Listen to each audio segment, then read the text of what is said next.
말씀으로 하루를 시작하시는 여러분에게 우리 주님의 은혜와 평강이 가득하시기를 간절히 축복합니다. 오늘 함께 보실 하나님의 말씀은 시편 1편입니다. 구약성경 시편 1편.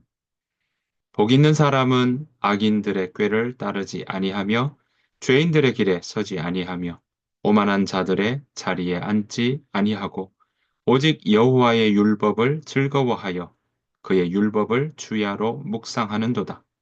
그는 시냇가에 심은 나무가 철을 따라 열매를 맺으며 그 잎사귀가 마르지 아니함 같으니 그가 하는 모든 일이 다 형통하리로다.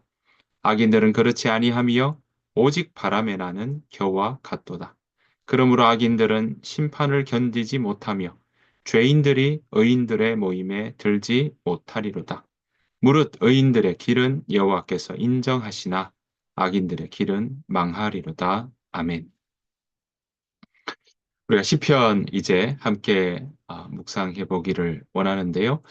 시편은 우리가 잘 아는 것처럼 150편 있죠. 근데 그 150편 앞에 보면 제1권, 제2권 이렇게 해서 총 5권의 모음집이다라는 걸 우리는 알 수 있습니다. 시편 전체를 우리가 한번 이렇게 보면요.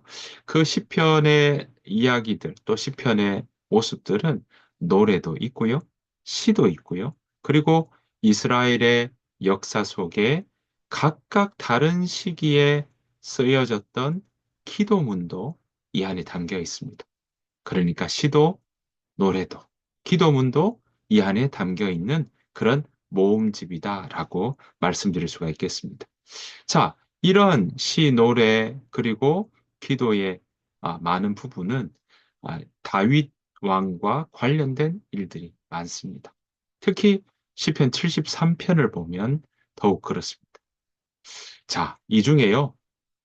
많은 시들이 그렇게 다윗 왕과 관련이 있지만 아닌 시들도 있습니다.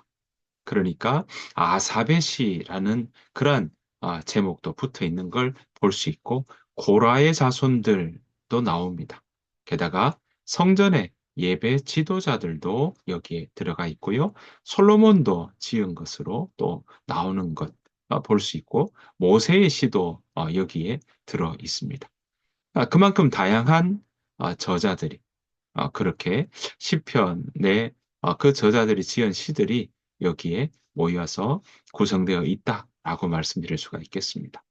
시편은 이렇게 다양한 저자들 또 다양한 형태의 모습을 가지고 있는 시들이 모여 있는데요. 이러한 그 시편은 이 이스라엘의 바벨론 포로 시기 이후부터 이런 시들, 오래된 시들이 모여서 이렇게 계획적으로 배열이 되었습니다.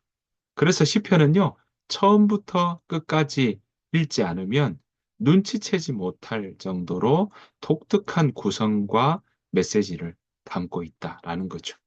그러니까 시편 한 편 한 편이 우리가 보기에 참 우리의 마음을 심금을 울리는 그러한 고백과 또 찬양과 그리고 탄식의 소리들이 많이 있는데 시편 이것이 그냥 하나하나 모아둔 것이 아니라 전체 150편의 내용들을 하나하나 다 의도적으로 계획적으로 이런 위치와 또 그 시들을 배치했다라고 말씀드릴 수가 있겠습니다.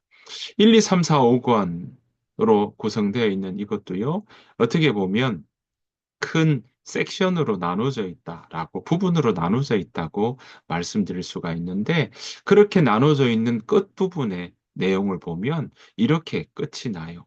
여호와 이스라엘의 하나님, 영원히 복을 받으소서. 아멘, 아멘. 이런 구절이 매권 끄트머리마다 나온다라는 거죠. 그러니까 이런 걸 볼 때 시편은 계획적으로 5권으로 150편의 시가 의도적인 그런 계획을 가지고 구성되어 있다라는 것을 볼 수 있는 것입니다. 자, 그렇게 전체적인 흐름 중에 오늘 시편 1편을 같이 볼 텐데요. 시편 1편은 이 150편 중에 어떻게 보면 시편의 문을 연다고 할까요? 서문의 역할을 하는 것이 바로 시편 1편입니다.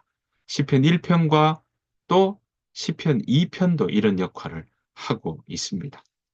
왜 그렇게 볼 수 있냐면 이 시편 제1권에 속하는 많은 시들, 대부분의 시들은 다윗 왕과 연관이 있는데요. 시편 1편과 시편 2편은 이 누가 지었는지 그 저자가 나오지 않고 있고 미상이라는 점 때문에 그렇습니다. 자, 그런 내용들을 우리가 생각해 보면서 이제 시편 1편 함께 보기를 원합니다. 사실 시편 1편은 많이들 들으셨고 또 어쩌면 교회를 다니지 않는 사람들도 아마 시편 1편의 내용들은 흔하게 또 귀에 익숙한 내용이라고 말씀드릴 수가 있습니다. 첫 번째 구절이 복 있는 사람은 이라고 시작하고 있지 않습니까? 아마 많은 분들이 또 이 구절들을 외우고 계실 것이고, 그리고 이 구절들을 참 좋아하셔서, 그래서 특별히 시냇가에 심은 나무라는 그 구절들이 많은 사람들이 또 사랑하는 그런 구절이라고 말씀드릴 수가 있겠습니다.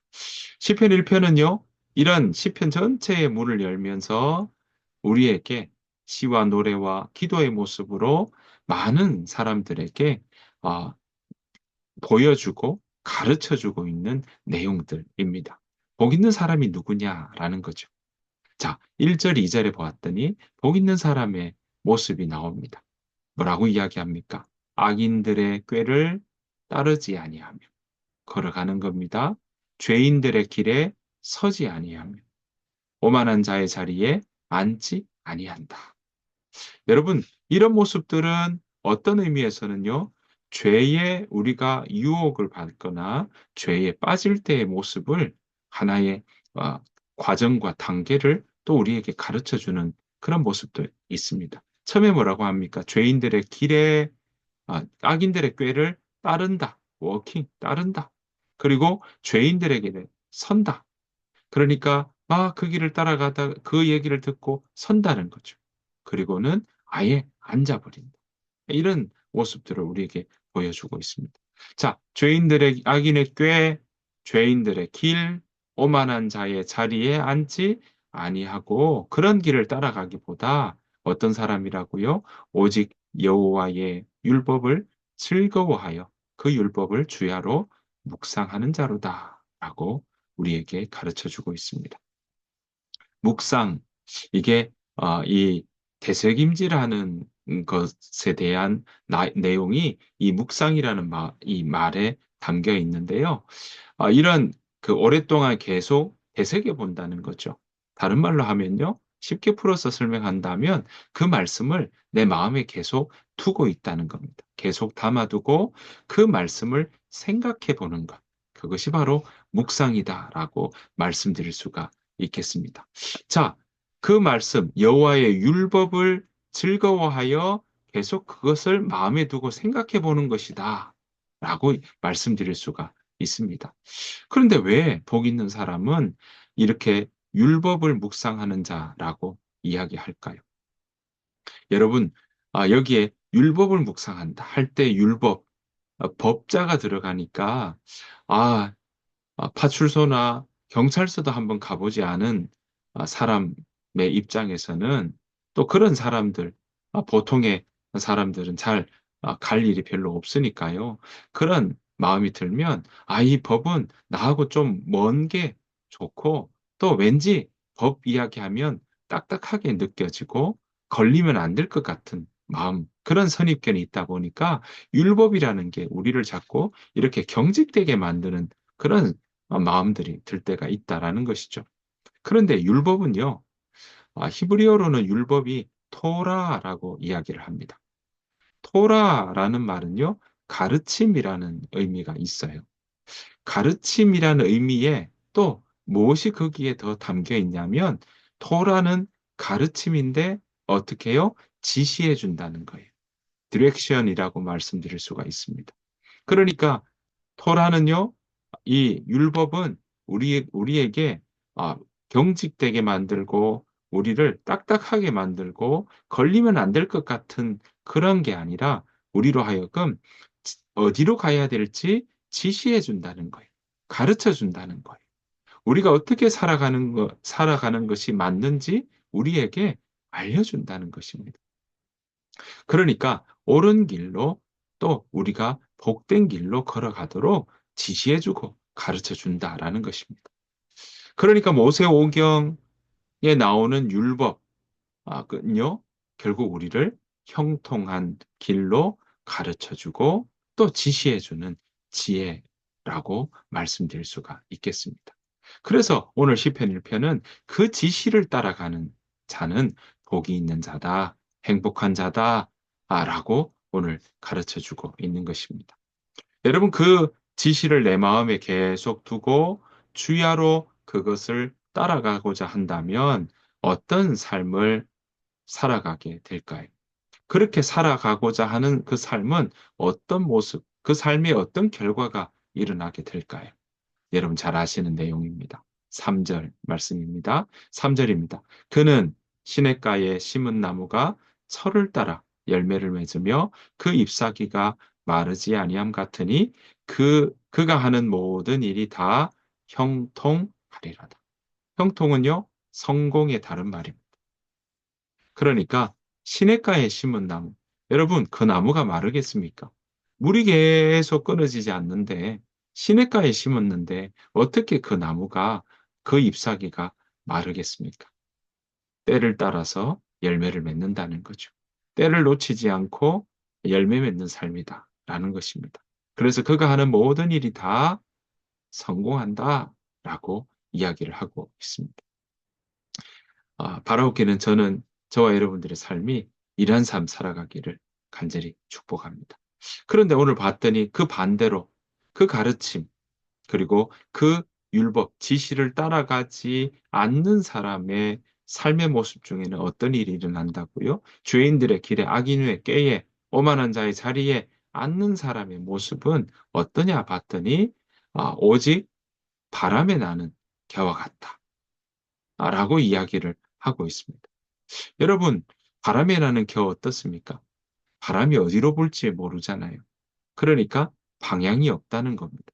방향 없이 움직이고 어디로 갈지 모르고 언제 일어날지 모르니까 여러분, 이렇게 계획되지 않고 언제 어떻게 일어날지 모르게 되면 심리적으로 불안할 수밖에 없는 것이죠. 그래서 오늘 그 방향, 오직 바람에 나는 겨와 같은 삶이라고 비유로 설명하고 있습니다. 사랑하는 성도 여러분, 오늘 시편은요. 그래서 오늘 우리에게 이 시편 150편의 이런 시와 노래와 기도의 모음집을 통해 우리에게 이것 함께 따라하며 또 함께 그 기도문을 나의 기도로 우리가 함께 받아들여서 그것으로 아, 정말 복 있는 자의 삶을 살아가라고 우리에게 권면하고 있는 것입니다. 바라옵기는 저와 여러분들의 삶이 복 있는 자의 삶이 되기를 축복합니다. 복 있는 사람은요, 하나님의 말씀을 그 마음에 담아두는 사람입니다. 그래야 묵상이 되거든요. 그리고 그 말씀이 지시하고 가르쳐 주는 것을 생각해 보는 삶입니다. 그 말씀이 어떠한지를 생각해 보는 삶. 그 사람이 바로 복 있는 사람이라는 거죠. 여러분 말씀을 계속 내 마음에 담아두고 그리고 그 말씀을 생각해 보는 삶이 하루가 아니라 계속 이어질 때 그러면 그 삶은 어떻게 되냐 하면 어디로 가야 될까 고민하는 삶이 아니고 어떻게 해야 될까 모르는 삶이 아니라 오히려 이루어지는 형통하는 삶을 살게 된다라는 것이죠. 왜냐하면 여러분 하나님의 말씀이 빛이기 때문에 그렇습니다. 여러분 잘 아시는 시편의 119편에 나오는 그 말씀도 주의 말씀은 내 발의 등이요 내 길의 빛이니이다라고 말씀하시고 있지 않습니까? 그래서 말씀은 빛입니다. 말씀을 계속 내 마음에 담고 생각해 보면 말씀이 우리로 하여금 길을 보여주고 가르쳐 준다는 거죠. 어떻게 살아가야 될지 알려준다라는 것입니다. 여러분, 그러한 삶을 경험하기를 축복합니다. 그러한 삶을 한 번만 경험하는 거 많은 것이 아니라 계속 계속 이어지고 누리며 풍성한 삶을 살아가는 저와 여러분들의 삶이 되시기를 바랍니다. 오늘 이 시편의 1편 비롯해서 앞으로 시편 함께 묵상하는 그 시편 구절 구절마다 우리가 함께 기도하고 함께 노래하고 함께 거기에서 나오는 시편의 이 저자들의 가르침과 고백을 통해서 우리도 함께 하나님의 말씀과 하나님의 가르침을 우리 마음에 깊이 담고 계속 쌓아나가고 풍성하게 그렇게 우리 마음 가운데 담아내는. 그래서 우리 마음이 하나님의 가르침과 하나님의 생각으로 가득 차는 그러한 저와 여러분들의 삶이 되시기를 간절히 축복합니다. 주님께서 가르치신 기도를 마치겠습니다. 하늘에 계신 우리 아버지요, 이름이 거룩히 여김을 받으시오며 나라가 임하옵시오며 뜻이 하늘에서 이루어진 것 같이 땅에서도 이루어지이다. 오늘날 우리에게 일용할 양식을 주시옵고 우리가 우리에게 죄 지은 자를 사하여 준 것 같이 우리 죄를 사하여 주시옵고 우리를 시험에 들게 하지 마시옵고 다만 악에서 구하시옵소서. 나라와 권세와 영광이 아버지께 영원히 있사옵나이다. 아멘. 주신 말씀 생각하시면서 오늘 하루를 두고 하나님, 내 삶이 내 인생의 모든 부분들이 하나님 앞에 복 있는 자의 삶 살게 하여 주옵소서. 그 마음으로 함께 기도하며 오늘 하루를 두고도 하나님 내 마음에 사람의 생각이 아니라 하나님의 생각이, 하나님의 뜻이, 하나님의 그 마음이 무엇인지 우리가 생각해보고 말씀을 담는 우리의 마음이 되게 하여 주옵소서. 그 마음으로 함께 기도하며 나아가기를 원합니다. 기도로 오늘 하루를 살아내십시다. 다 같이 기도하겠습니다.